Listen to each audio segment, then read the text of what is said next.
Welcome to Honest Feedback, the podcast where deep truth meets bold transformation. I'm Goddess Brittney King, a pleasure priestess and a transformational retreat facilitator who helps women connect to their deepest truths, reclaim their pleasure, and awaken their inner power. And I'm Lisset King, an emotional ninja and transformational coach who helps leaders release baggage, heal unresolved trauma, and step into their most aligned, purposeful lives. We've created this podcast for spirit-led individuals just like you. Seekers of truth, personal growth, and meaningful connection. Whether you're navigating life's big questions, craving more joy and fulfillment, or simply looking for honest, relatable conversations, you're in the right place. Through personal stories, actionable advice, and transformative insights, our ultimate goal is to empower you to create a life that's overflowing with pleasure, purpose, and authenticity. We know you're capable of incredible things, so let's make it happen together. Welcome back to Honest Feedback. We are on season 4. When did that happen? Oh my gosh, we're just a little toddling. Our podcast is now 4. Yeah. I remember when we first started this, one of the things we said, we're like, most podcasts don't make it past their first year. Actually, we found out most podcasts don't make it past their first 3 episodes. I know. So this is a really big accomplishment. Woohoo! We always committed, we're going to go hard for 5 years. Yes. Well, thank you so much for being a part of this community, for listening, for subscribing, and for sharing with friends. We so appreciate it. Lisette, what are we talking about today? What's kicking off season 4? We're kicking off season 4 with forgiveness. Ooh. A deep dive into forgiveness with one of my mentors, my teacher, my kumu, Dr. Matt James. And I'm so excited to have him on. Yeah. Okay, let me read a little intro about Dr. Matt. So Dr. Matt James is a renowned educator, author, and master trainer of NLP and kumu of Ahuna lineage. As the owner of Empowerment Inc., he specializes in integrating ancient Hawaiian teachings such as Ho'oponopono and Ho'omana with modern techniques like NLP, Neuro-Linguistic Programming, to help individuals achieve lasting transformation.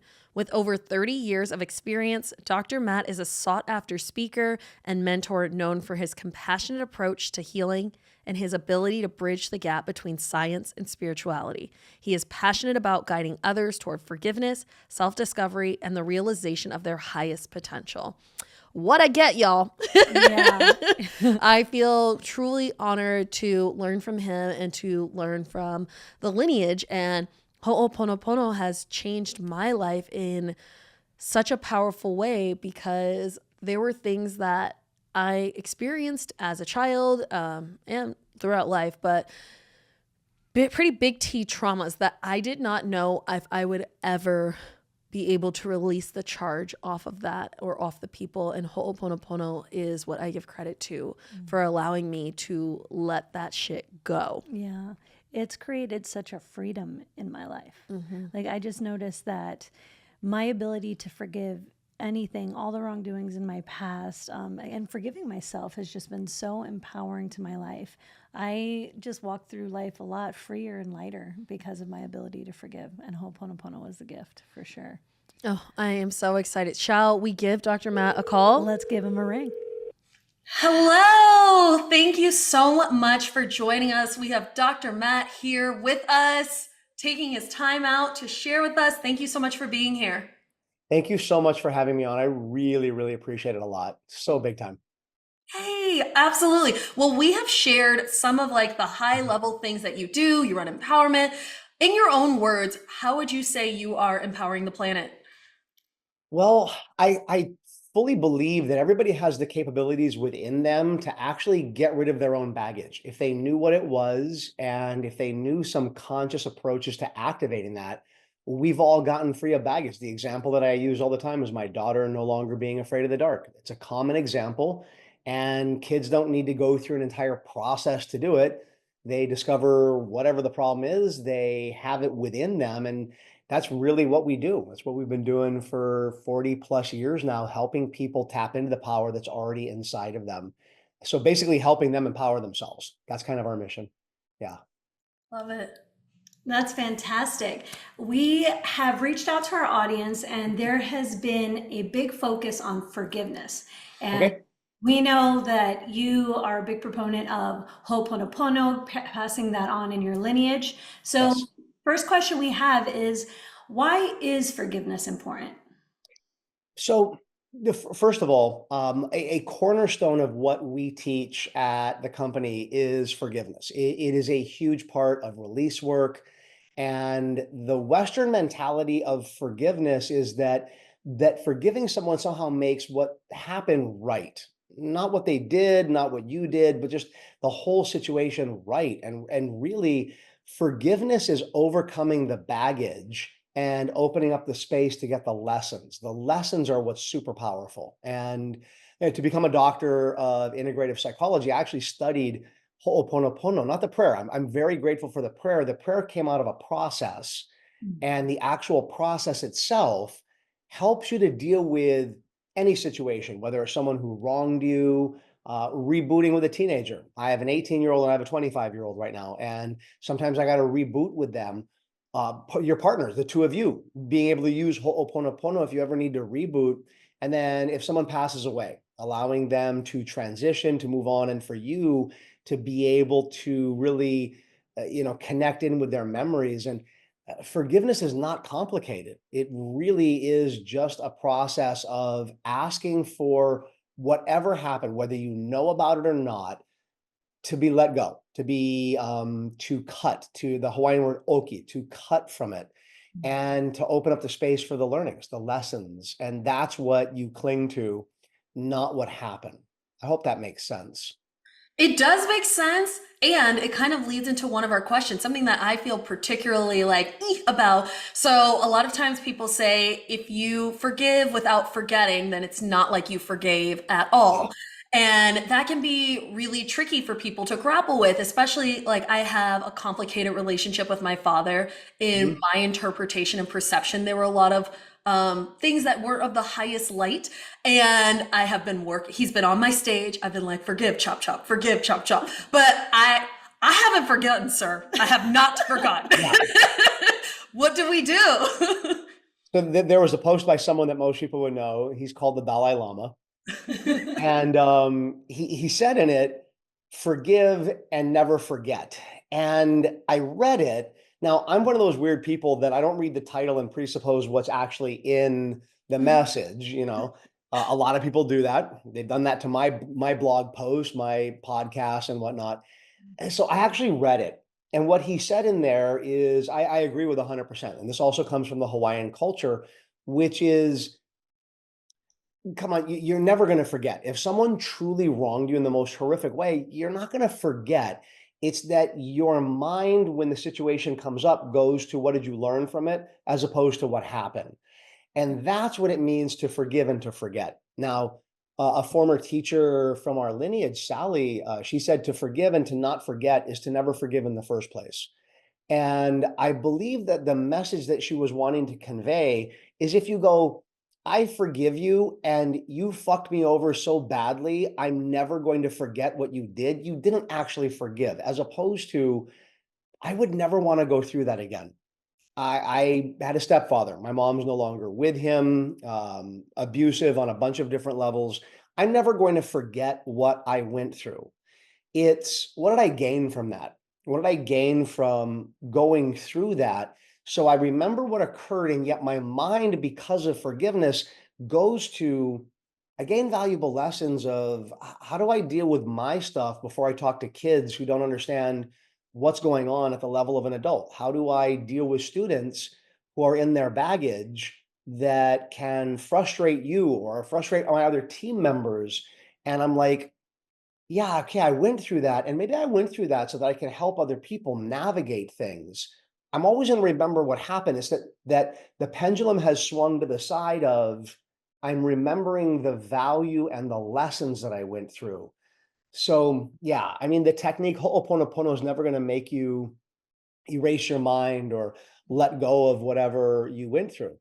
My wife, she openly shares when she's on stage, gave me permission. She was molested by one of her uncles. And when we got married, we made a conscious decision. We're just not going to have him at the wedding. We want people there that are going to celebrate our union. And yeah, someone that did that, and yet she can openly talk about it. She can tell other family members, here's a boundary. Hey, the holidays are coming up. If he's going to be there, awesome. Have him hang out with the family. When he's not there, we'll show up and we'll say hi to whoever is available. And if not, it's all good. She'll never forget what happened. She'll remember, okay, how do I move forward? What am I doing now? And so rather than, I think, being stuck in the past, you're thinking of what am I doing with what occurred and how am I taking that into the future? And so, yeah, I agree with you. I've worked with men and women who have been through things that what I've gone through is nothing in comparison. And I'll never compare baggage, who has the bigger pain points. Everyone has pain points. It's Yes. have you let go of your focus on the pain point and brought your mind to now and the future as opposed to being held in the past? I think that's the best way of explaining forgive and forget. We had one caller in particular asked us a very specific question about this. My partner and I are giving our relationship another try. We've both done a lot of growth work since our first round of dating, and yet we're having trouble forgetting how we showed up the first time. Yeah. I mean, Ho'oponopono would definitely help with that. It really would. From our teachings, there are so many powerful lessons in baggage and whatnot. My wife and I, and we practice this diligently. We really do. And that is that if we're going to do a reset, if we're going to do a reboot, we need to, in the moment, in a positive moment, share whatever we need to say about what happened and be willing to let that go and then move forward. Because if not, you're not doing a reboot, you're holding on to it. And so usually what happens if someone keeps bringing up something that happened in the past, my mind goes to, then you haven't fully said or done whatever it is that you needed to do. You know, this happened to both of us, and I don't have any one specific moment, but you have a bad moment. You wake up the next day, you're doing your morning routine, and each of us have looked at each other and gone, hey, I just need to let this out. I need to let out whatever I need to say. Hey, last night was shitty. What occurred? I don't like that. Now that I've said everything, please forgive me for whatever it did to trigger you. And then the other person goes, please forgive me for whatever happened. Okay, now what do we do in the future? Like then have a healthy discussion of, okay, if this thing happens like what happened in the past, if it happens again, how do we deal with it? I don't think this is a male or female thing because I've worked with both men and women and like they've gone, I've seen this go with both ways where some people want to resolve things immediately. They want to be like, I'm not going to bed unless this is resolved. That would be my wife. Okay. We're sleepers here. Yeah, okay. See, I'm with you. I'm in rapport with the two of you, right? It's like, she's like, I don't want to go to bed shitty. I'm like, we are not in a mood right now to even be able to tackle it.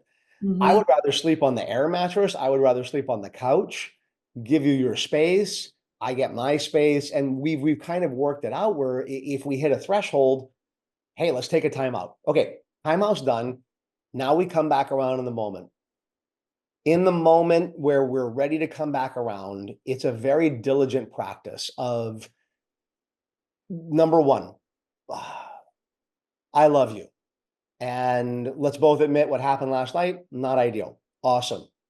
Let's elevate. Let's continue to elevate. Okay, so what do we need to do first? Well, I need to say whatever I got to let out because if I hold on to it, I'm going to bring it with me. So I got to let it out. She gets to let out. And then, okay, are we both done? Awesome. Then we do literally forgiveness face to face. Please forgive me. I forgive you. One of my favorite examples of this, and both people have to do the forgiveness. That I think sometimes couples forget that, and they're like, "Well, you fucked up, not me." Yeah. Both of you know my son. Both of you know he's 25 now. This happened about 12, 13 years ago, and we were hanging out in Italy. We had a place there at the time, and out of nowhere, we had this friendly banter going back and forth. The two of us are like this, and he's like, "Hey, Dad, stop being a dick." Well, I literally walked over him. I said, if you ever call me that again, I'm going to fucking kill you. I mean, I literally said, I'm going to end you. Yeah. I went to bed. I did my routine like the two of you would do. I went to bed, splash water on my face. I'm like, good night, you all. Bye-bye. I went upstairs. I went to bed. I woke up the next morning. I'm in the kitchen. I'm making my coffee. And he comes downstairs. He said, Dad, I said, let me go first. And he said, go. I said, please forgive me. And his eyes got really big. I mean, if you asked him, it's one of the defining moments of our relationship. And he says, what? And I said, please forgive me. And he goes, I don't understand. I said, when I said I was going to end you, that was extreme. And I need forgiveness for that. And he goes, when you stood up and you walked over and you told me that, I thought you actually were going to kill me. The fact that you felt really good. He said, why are you asking for forgiveness? And I said, because if I had any part in, see, it takes two people to fight. Mm. If you, either of you, whoever your students, the people that are listening to this, if you're like, yeah, but my son, my wife, my partner, my husband, they lit me up. Well, you got lit up. If you didn't have any part in it, you wouldn't have gotten lit up. When Ethan had his first temper tantrum at 3, I just stood there like, this is fascinating. He is losing his shit, and it's pouring rain outside. We're not going to go outside. He's not going to win. I had no, shut up, Ethan. I was just like, wow. When Ethan said that to me that night in Italy, I should have been like that. And because I wasn't, that means I had a part in it. It takes courage to go first. Oftentimes with Christina, the person who actually had the least explosiveness will go first and be like, hey, please forgive me. I should have been able to hold space for you. You should have, like, I should have been able to, she said that, I've said that, like, I should have held space for you instead of, losing my mind over you being in a not so great space. Yeah. I think if you just like kind of bring all of this together, number one, when you're rebooting, let everything out, and then turn the discussion to how do we be instead? Yeah. Then you got to be willing to let it go. Because if you don't, you're just going to accumulate the baggage. You really are. I think there's one more thing you could add on to that comes from John Gottman's work, 7 Principles for Making Marriage Work. One of them is it's the bank. He uses the idea that you have this emotional bank with your partner. Have you put in more positive than negative? Yeah. Because then a withdrawal is going to happen. You put in positive, a withdrawal is going to happen. And as you move forward, you got to think, okay, for that one negative time, we had 8 positive. Let's focus on that. Yeah. Yeah. Oh, this is such powerful work.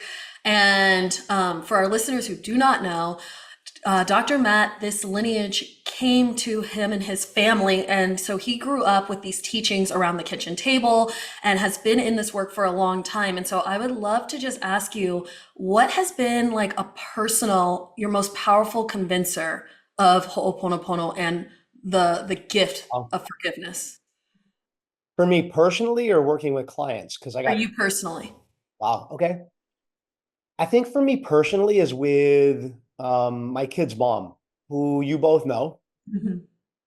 And we got to a point in the relationship where we were both done. And we did Ho'oponopono. I remember the moment. And we both opened our eyes. She'd been working with the company for 14 years, practices this stuff. At our next Huna workshop, she's claiming that she's going to be there. And she was there 5 years ago when she said she was going to come and be there, and celebrated our 60th Huna workshop, twice a year since the late 80s. And she wants to be there at the 70th. And I think it's beautiful. We'll be having dinner with her every night. Shit, she can stay at the house if she wants to. I've stayed at hers. We both did forgiveness and opened our eyes and realized we love each other and we're not in love anymore. And if we stay together, we're probably going to not only tear each other apart, we're going to tear the relationship apart and the whole family and the business and everything. And we decided, how can we part ways in a beautiful, amazing way? And although from a timing perspective, I couldn't be at her wedding and she couldn't be at my wedding when we ended up getting remarried, we were both invited. We were both invited to be there. And we went school shopping for our daughter when she was 18, this past a year and a half ago. And Christina came along, and the four of us, my wife, my ex, Skylar, and Ethan showed up, and myself, we all got Skylar checked into college together and hung out. I mean, so it's like, it's a testament to the teachings that I have that close of a connection with my ex, that we're able to share those things. I think that was maybe not the first convincer, but a really big one where I'm like, damn, I've known this woman since I was 21, been married for 14 years, and we decided to end it, and we ended it in a beautiful way. This stuff is really powerful, very helpful. Absolutely. I've known your ex for a while, and I think one of the what led me to your work was she was like, you should go see Matt, and he's really going to change your life. I'm like, are you talking about your ex? And she's like, yes. And so getting to come over and meet you and be a part of your work, I just want to thank you. It's been so powerful, your work in my own life. So gosh. Hey, Yeah. you're an incredible part of the teachings, and you share the information and you share the lineage in such a beautiful way. Yeah, I mean, if this stuff didn't work, she would have probably never mentioned my name. Or if she did, it would be in a shitty way. I'd be like, you want to stay away from that guy. Yeah. Well, I just feel like that example, thank you for sharing something so personal, because so many people feel like relationships have to end contentiously or in a place of blame. And the gift that you gave your family and your children is that there's more love here. There's more adults in your life who love you because we chose to let this relationship end in love and expand the love of our family. So, like, that's such an inspiration for anyone who's navigating these situations.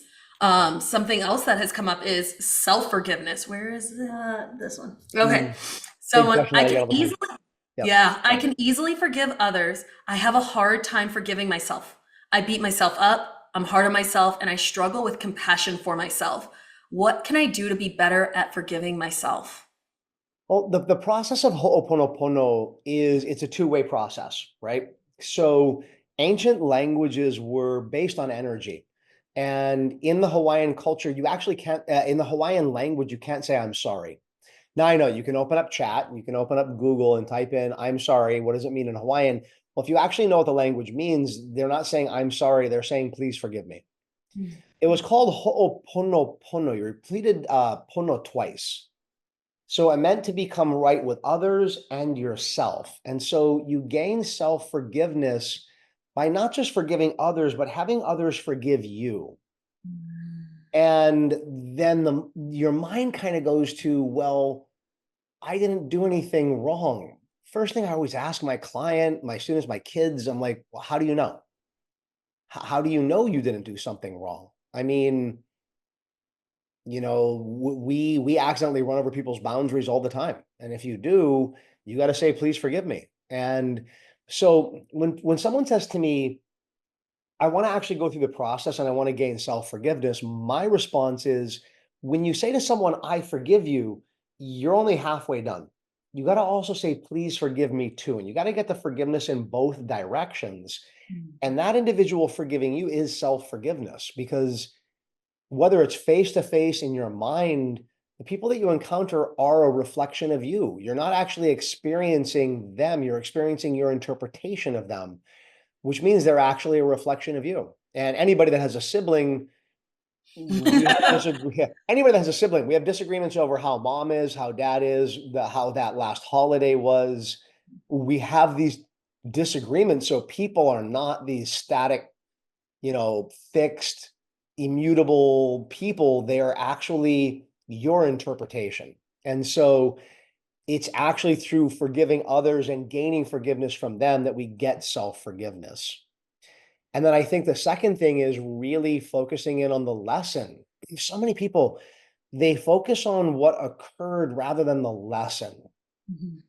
When you focus on what did you learn from it, then it's easier to forgive yourself because you realize there's a lesson in everything. Our lineage, and I say ours because the two of you teach from this. From me, it goes back 121 generations, unbroken into the Hawaiian culture. And although I'm not Hawaiian, it has skipped a bloodline at least 5 times, moved into a different family. And the ancient Hawaiian culture focused in on the lessons. And I think the biggest lesson from a spiritual perspective, it's embracing the idea that at the level of the soul, there's no such thing as suffering. That's hard for some people to wrap their mind around, especially if they are suffering right now. When someone hears that for the first time, the reaction is sometimes, so you're saying that no suffering exists. And I'm like, no, people suffer. I've suffered. Everyone has suffered in every area of life. I'm not saying everyone suffered in every area, but I know people who've suffered in career, family, relationship, you name it. It's the idea that at the level of the soul, that the suffering provides a lesson as equally powerful as the positive moments. So the positive moments provide a lesson, the suffering provides a lesson. And so if you're at the level of the soul, everything is a lesson, and however you get the lesson is beautiful. I've gone through things. Look, the two of you asked me what was a major point where I know this stuff works, and I would never want to go through a 14-year divorce that could have torn the company apart. The level of stress that I had during that time, the level of questions, how many students am I going to lose, all of that stuff. I would never want to go through that again. I would never want my kids to go through it. And yet, looking back at it, I gained some incredible lessons through that. My wife is like, I would never want any other family member to go through what I went through at the hands of a family member. I would never want to go through it again. And she's like, I gained some powerful lessons from it of how to be now and how to navigate myself in relationships and even how to be good with boundaries and what works and what doesn't work. And not just in relationships, but in every area of her life where she is able to go, wow, I went through that as a kid. No, I can tell a boss, this doesn't work for me. Like this isn't going to work. This is easy to face down. What the shit I face down, I can, if I face that down, I can face anything down.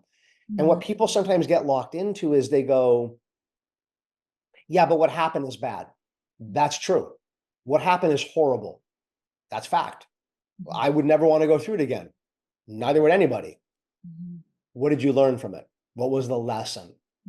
And if you don't have it yet, then there's still more release work to do. There's still more forgiveness work. There's still more baggage to be free of. Because once you're free of that, then the lessons begin to come in. The Hawaiians call it an unno ai.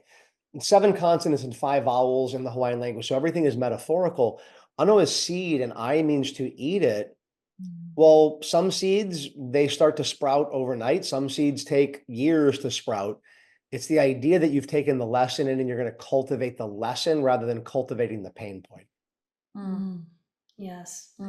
Thank you for that. That reminds me of Ho'oponopono was so powerful in my life when I was able to forgive my abuser.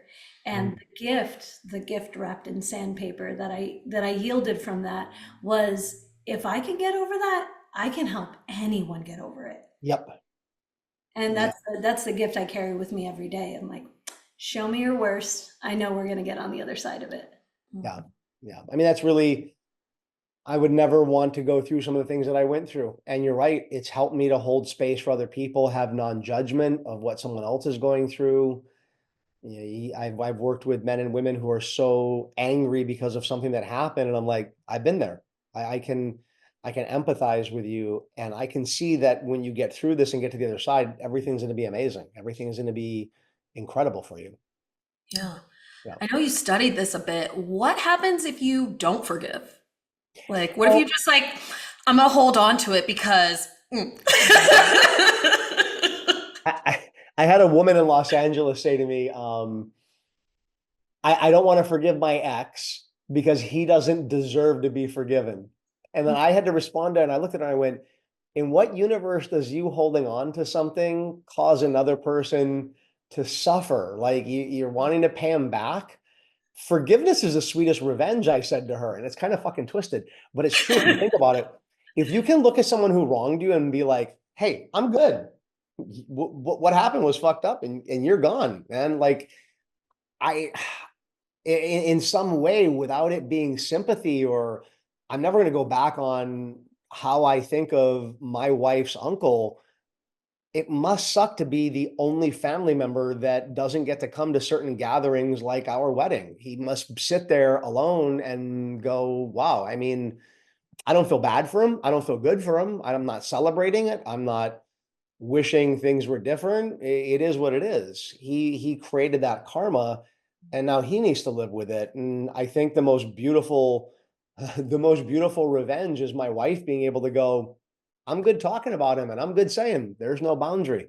I'm good not having him here at the wedding. And I'm like, well, I'm 100% in support of that, and no charge. And let's tell your other family members, you want to come? Awesome. You don't? Awesome. Like it's, and then if you get into the physiological side of it, just to answer your question, so to become a doctor, there's a bunch of different ways to become a doctor. To have a PhD in psychology, though, you actually have to study something or do a bunch of case studies. I studied Ho'oponopono, and I didn't come up with this research. I specifically studied the Hawaiian forgiveness process. It's already known for decades that holding on to what the general public would call a grudge, which in psychology they call it unforgiveness. Unforgiveness is revenge or avoidance motivation. Revenge meaning I want to get that bastard back, and avoidance meaning I want to stay away from them. Now, there's avoidance like we're not going to have my wife's uncle come to the wedding because of a healthy boundary. Then there's avoidance of I don't want to be around them because my skin crawls and I hate them and I want to like drink tons of alcohol. That's baggage, as opposed to just being like, my uncle did what he did and he doesn't get to be here. He can go to Christmas. He can go to Christmas and I'll come Christmas Eve kind of stuff. So avoidance as in a negative avoidance. Well, it's already proven in psychology that if you hold on to unforgiveness, increases heart rate issues, heart health issues, gut issues, and a lot of just overall stress. But it really impacts the heart, which is anger, the gut and liver, which is anger and can also be fear, and then just overall stress. It messes with your sleep. I mean, there are just so many studies that show, what's the saying? And I don't know if there's any specific person that's given credit. Holding on to the baggage, holding on to unforgiveness is like taking a poison, thinking that the poison is going to harm the person. Like you're taking it to try to get them back. It makes no sense when you understand it logically. You're just healthier on every level letting it go. And again, the biggest stumbling block is that people think if I forgive them, it somehow makes it right. It makes what happened right. And it just doesn't. I mean, Christina before my wife before Ho'oponopono couldn't even say his name. His skin would crawl if she even thought of this person in the family. She had anger that anyone would allow him around other people. And then after she did Ho'oponopono, she was able to vocalize it, sit her family down and go, this is what happened. And so I'm making a conscious decision. I'm not going to be around it. You know, maybe there's an exception. Maybe if a certain relative passes away and everyone has to be at one service, my guess is she would probably go.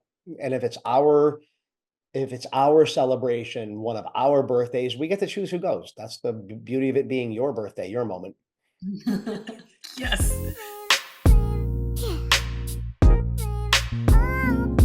This week's episode of Honest Feedback is brought to you by King Experiences. That's us. Yes, it is. And we are so excited to invite you to awaken your fire. This is a 3-day transformational experience for women who are ready to reignite their passion and free their powerful inner spark.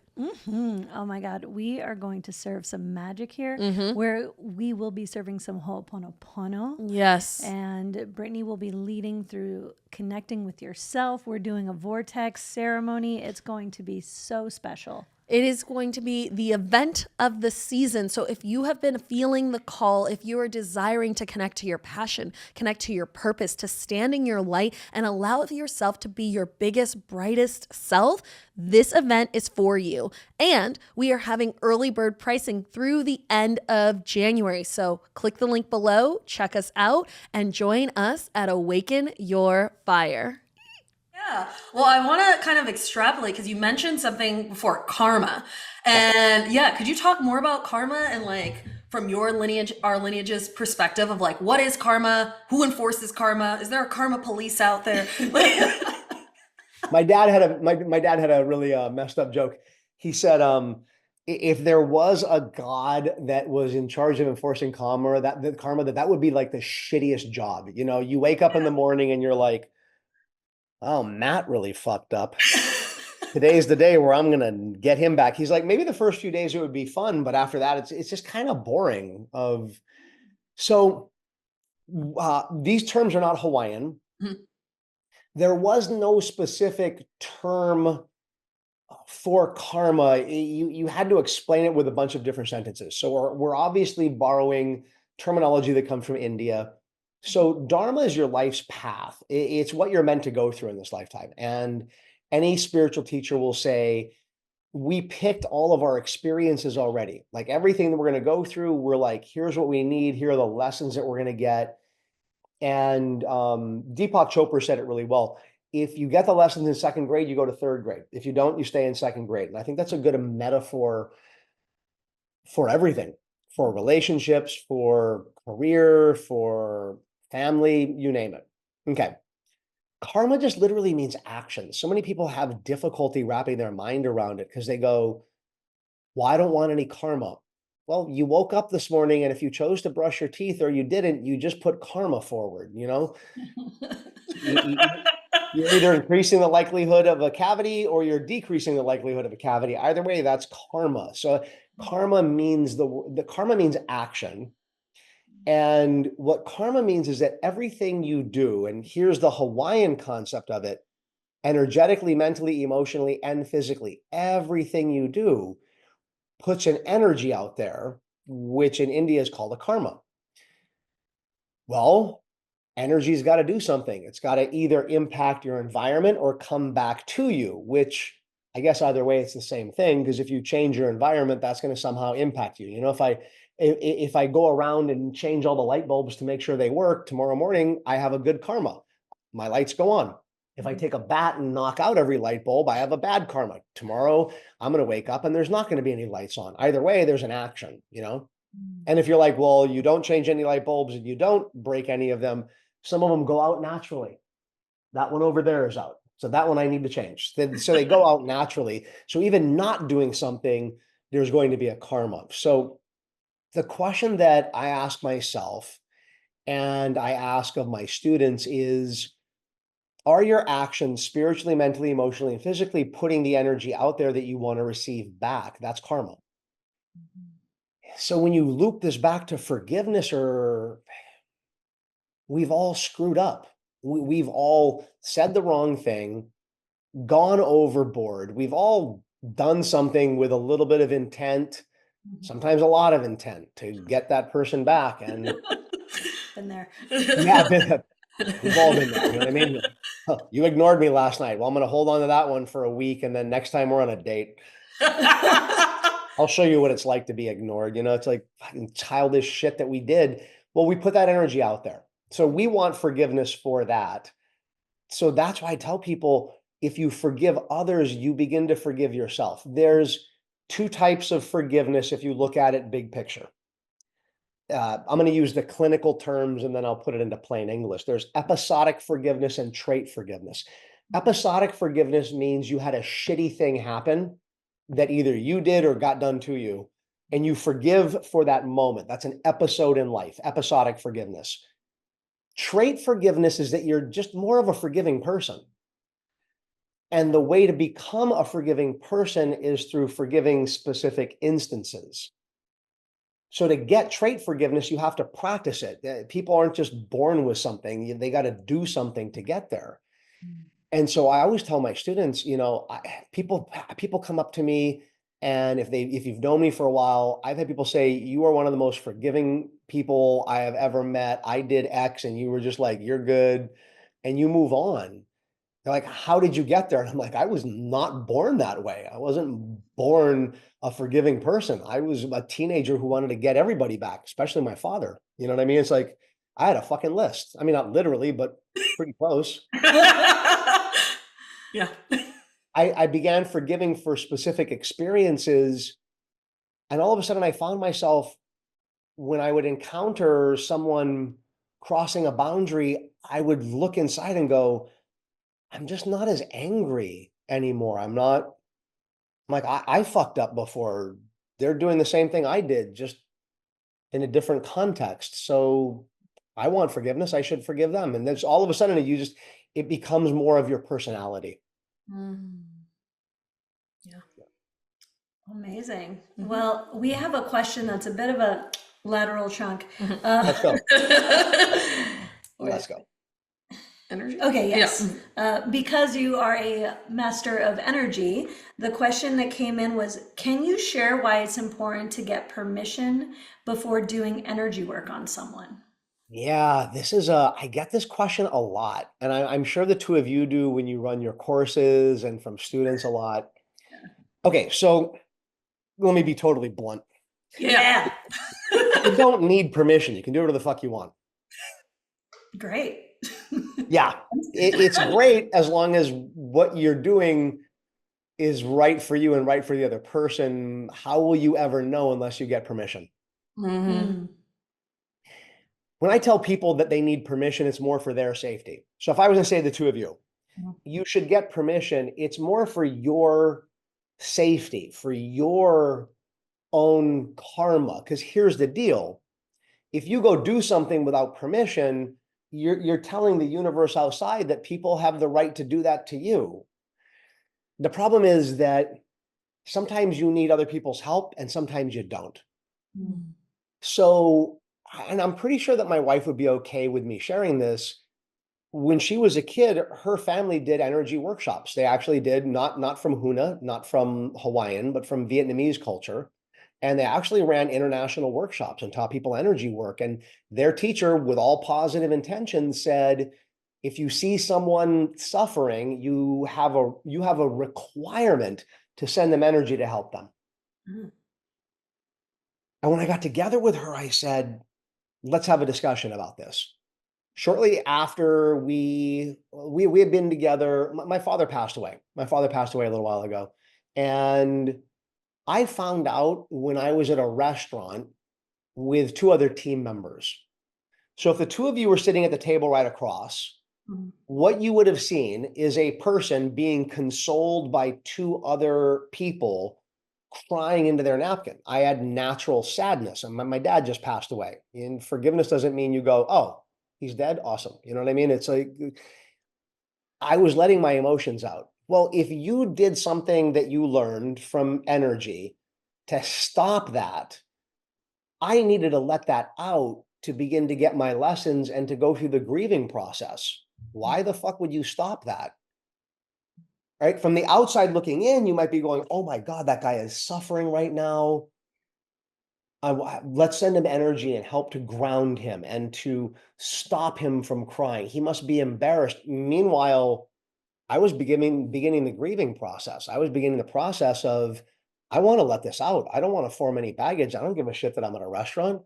I have two other team members that I care deeply about. They care deeply about me, and I'm going to let them console me. And you don't have a right to stop that. You don't know what I need.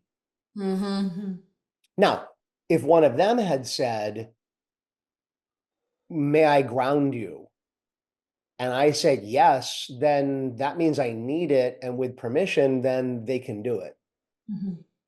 Otherwise, you don't know if that person in that moment is getting the most valuable lesson. Let's say you shared that you went through things that made it possible for you to now hold space for other people and help them, right? If in the moment you were going through things, someone did something energetically, mentally, emotionally that stopped that lesson, one of two things are going to happen. Either you're never going to get the lesson, which that'd be screwed up, or number two, you're going to have to get it, but you're going to have to increase the volume, right? If you don't get the lesson, you increase the intensity. No, I mean, come on, everybody. I think all of your listeners can resonate with this. The way the way the shadow works, and my third book was on the shadow, and that is the thing that balances you up. If you don't get a lesson from an experience, you have to create an instance that has more intensity in order for you to finally get the lesson. If you don't hear the lessons when it's a whisper, when it's a comment, it has to turn into a shout. And then sometimes it turns into a kick in the ass. I wouldn't want to take away someone's moment of getting a lesson, because then they're going to have to get it. My dad had an even bigger way of saying it, and I don't know if this is true or not, but he really wanted to put people into a state. And that was, if you did something without permission and you deny someone from the lesson, maybe you got to go get the lesson for them. Oof. No, thank you. Yeah, I heard that one. I'm like, I don't know if it works that way, Dad. Yeah. It definitely gets people thinking, though. Like, Yeah, it's it like, does. I already have my baggage. I'm good. Do I need to be collecting other people's? Like, I don't. yeah.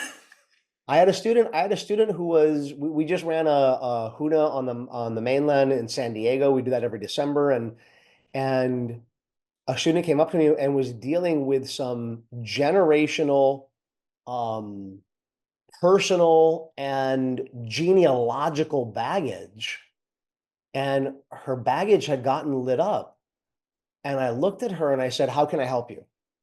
And she said, "I just need you to guide me to the right mindset so that I can be ready to let it go." And I'm like, "Cool, I have permission to talk with her." And then once I got done talking with her, I said, "How can I help you now?" And she said, "I'm going to go outside. You've taught me how to deal with this. I'm going to go out and I'm going to deal with it." And I went, "Awesome," which means I had no permission to do anything. Now, if I really wanted to do something, I could have said, "Do you want me to hold space for you? Do you want me to hold ground for you? Do you want me to get an assistant to help you release it? Do you want me to help you?" At the end of the day, though, I think we each need to realize that everybody's going through something. You don't know what they're actually going through just by what you see, what you hear, what you feel. That's your stuff. And so I just live in the world of, why not ask permission? Shit, my clients, I work with 4 people at any given time, and I ask my clients for permission. I had one client say, "Well, what am I paying you for?" And my response is, "Well, I still need to know. Do you want to keep venting, or are you ready to let this go? You got to tell me, because I'm going to get permission." That's it. Yeah. Yeah. I hope that helps. Oh, it so helps. I mean, yes. For me, it kind of almost feels biblical. Do unto others as you want it done to you. And like, I don't like people violating my energetic space by just doing things. So I'm always very big on like consent. Consent is sexy. Permission is great. Like, Yeah, exactly. No, 100%. Yeah. I mean, like, I love the two of you. And if you were there when I found out my dad died, I would totally trust you to hold space for me. And that's not what I needed. I needed to lose my mind in a good way. I mean, I didn't like full throw a table or anything, but I was just like, I had to let it out. you have to let it out. Absolutely. And I feel like sometimes we can assume someone releasing or having an emotional response that it's bad or wrong and it needs to be fixed. And a lot of times we just need to allow it to be and have our It's exactly what you're saying, right? But when people first learn about baggage, they confuse baggage with emotions in the moment. My dad dying, that equals sadness. That's not baggage. That's me being human. I've been doing this stuff since I was a kid. That's me being human. Baggage is when you hold on to it. I didn't want to hold on to it. I wanted to let it out. If I had put a cap on it and been like, "No, I'm a kumu, I'm a doctor. Yeah. I'm not sad my dad died. That's his soul's journey." I mean, yeah, it's his soul's journey. That's true. And I'm human. I get to cry. Yeah. Yeah. Absolutely. Yeah. That's absolutely beautiful. Well, we got one more. Yeah. One more question. It's a doozy. What is something you wished more people asked you, but don't? Wow. Shit, that's pretty cool. I've been asked so I started teaching in the early 90s, and then formally teaching for the family business was in 1998. And I've probably been asked less than 10 times, "Why do you do what you do?" Yes. It's so crazy. I always ask that of people. Like, Yeah. I know the two of you, so I didn't ask. But when I go on a lot of podcasts, I'm like, "Why do you have this? What's your purpose? What's your mission? What is your audience? Why are you motivated to do this?" Because I want to connect in, because this is your audience. I have an audience. You two have an audience. And yes, you come and take classes, and I'm very honored that you do. And I'm just like, that's why I said, you ask me whatever questions, because the questions are coming from your audience, right? I think everyone has to have a purpose or a reason why.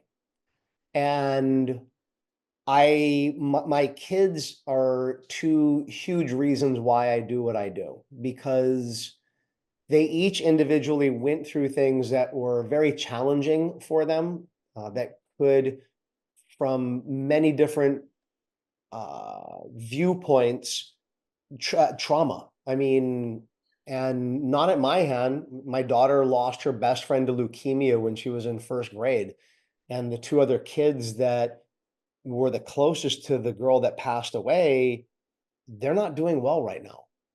Ho'oponopono saved her life. My son went through things when he was younger that, nothing too massive extreme, but to a point where he shared it with other people and they're like, well, how do you even hang out with that person? Like what Christina went through. And Ethan is like, because I'm over the baggage. I've seen what a difference it makes in their life, and never mind what it's done for me. And then I usually every year have one student that I connect with, and the transformation that they've gone through, and it inspires me. I believe everybody deserves to be free of their baggage. That's why I do what I do. It's just everybody deserves to be free of the negative things of what they've gone through, because life is supposed to be happy. Life is just supposed to be happy, joyous, fun. Um, yeah. And I think that's the biggest reason why I do what I do. And not many people ask me that. I think people just assume, well, you've always done it, or you own the business, so you want to make money. And I'm just like, nah, if I wanted to make money, I'd go corporate. Yeah. Yeah. Yeah. Corporate training, man, that's where the money's at. I'd go into sports medicine, you know what I mean? I'd go help professional athletes and shit like that. But no, I'm like, no, yeah, you gotta love what you do. And if you have a purpose that drives you, it's easier to love what you do. Mm-hmm. 1000%. Yeah. Our purpose with this podcast is to help and to share the wisdom. And so many people don't have access to these kinds of conversations, and it can be lonely on the space of personal development when you might be the first one out of your little chrysalis and those around you haven't gotten there yet. And so that's been our purpose with this platform, is to just share more wisdom and remind people that you're not alone and we're all here in the light together. You brought up chrysalis. Now, I don't know if this is, I got to look this up. So if I'm wrong, a student came up to me at this last training that we did and said something, and it kind of, I don't know why it stuck with me. And she's like, I swear by it. I looked it up. It's fact. A worm doesn't turn into a butterfly. When it goes into the chrysalis, it apparently completely liquefies. Everything of it dissolves. It's like gone. It becomes pure liquid to reform. It's like you got to fully let go of everything of the old. I'm like, there's a powerful metaphor in that. You're not just like this worm sprouting wings. It goes back to, it goes through the complete cycle of completion energy back into creation. And I'm like, you two are nodding like you know that that's actually true. So Oh yeah, yeah. When I'm working with my clients, one of the things that I warn them is like, you've just given up your old life, yep. and so there's a possibility you're going to goo. Yeah, And life can get gooey, and whenever that happens, just know it's part of the process. You will get your wings. that's cool. Yeah. That's super And cool. I was at some kind of class, but a woman, she raised butterflies or something like that. So she showed us a close-up video. And what she taught us is that the caterpillar actually impales itself and then turns into the goo and then reforms. So it is this, for me, it's like, it's even deeper. There is this process of, you have to give up the life that you've had willingly, allow yourself to go through that energy, completion energy transformation, and allow yourself to be reborn. And so like, what a power, nature. She's just so good. Yeah, fact. That's so good. I didn't know that before. I don't know everything. Just because you're Kumu of this shit, you don't know everything, apparently. I What? learned that, and I'm like, it's such a good metaphor, though. It's a really good metaphor. Yeah, So good. it's the best. Well, thank you so much for being a part of this and sharing with our community. If people want to learn from you, where can they find you? They can go to NLP.com, NLP, Neuro-Linguistic Programming.com. That's our main website, and check it out. Yeah. Fantastic. Yeah, we'll include that in the links. Matt, it's been an absolute honor, pleasure to have you on. Thank you for sharing your wisdom with our audience. Yeah. Thank you so much. Appreciate you both. My gosh, that was incredible. Mm-hmm. I definitely had to compose myself because I love that man and respect him so much. It was an honor to have him on there. Yeah, I mean, it's a love fest. I mean, here for the love, here for the wisdom. What do you feel like was your biggest takeaway? I would say my biggest takeaway was his conversation around karma and how like every action is its own creating karma, and just it allows me to bring that presence to life, that every action is a choice. Am I going to have my second shot of double espresso, or am I have a glass of water? Yeah. That's got karma attached to it too. The small and big things, and also I equate it to the filling the relationship bank as well. Like how much good can you put out there? I love that. What really stuck out to me was that clinical breakdown of episodic forgiveness versus trait forgiveness, and how to start to live in that vibration of forgiveness, and how it becomes easier and it becomes part of your personality. And I'll never forget, we were dating kind of early on, and Lisette looked at me one time. We were like playing or laughing, and she just looked at me and she was like, "Oh, you are so forgiving." And I was like, "What? What do you mean? I've been holding grudges since I was 5." Like, and I was just like, I don't know what you're getting at, but I have questions. I remember how random it felt that it even came out. I know. Yeah, I looked at you. I was like, "Did I just say that?" And I you're know. like, "You sure did." Yeah. What you know what is true about my heart? My heart is forgiving. Yeah. It is forgiving. I just was holding on to a lot of baggage where I didn't even know the truth of my own little heart. But yeah, at the time I felt activated. But like, it gets to be this practice. And so that was something that I really took away. And also the self-forgiveness, how important that is for us to give ourselves. This was just an incredible experience. Thank you so much, Dr. Matt, for being a part of this. And if you have a question, we're very excited to answer it. You can give us a call at 971-895-4111. DM us, text us, let us know what's good in the hood, or what you were like, I'm actually pondering this because it's not that good. That's what we're here for. Uh-huh. And until we meet again, be honest with each other. Bye.